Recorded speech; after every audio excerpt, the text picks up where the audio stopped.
All right, guys. So that's it for the tutorial.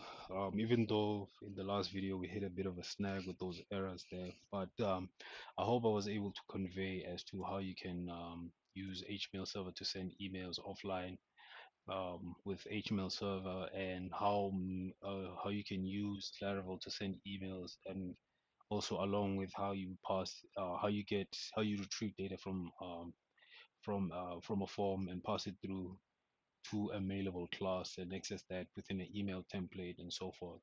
So I just wanted to conclude the video, but also explain certain things. Like, so if you're wondering why I decided to use Laravel, though you don't need to use Laravel to send emails, you can just use a normal emailing application like Outlook or Thunderbird, and then just send emails offline and all of that. But maybe let's say if you had let's say a project management application, and you wanted to within an application send emails to maybe whichever team is assigned to that particular project and all of that, and pass information regarding the project itself, or if you wanted to send information to a client and all of that.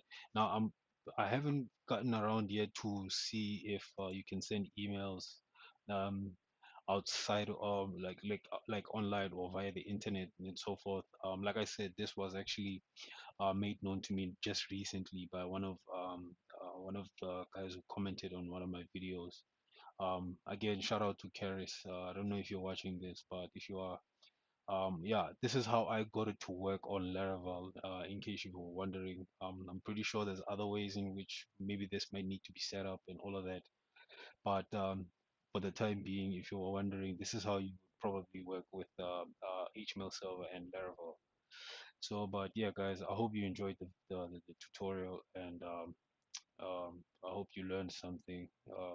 If not, again, I don't mind any criticism as long as it's constructive and all of that. But in any case, thanks for watching, and yeah, this is the last video. I just wanted to just share some my comments in regards to this application and so forth. In any case, guys, thanks again for watching, and I'll be seeing you guys within the next project. Cheers for now.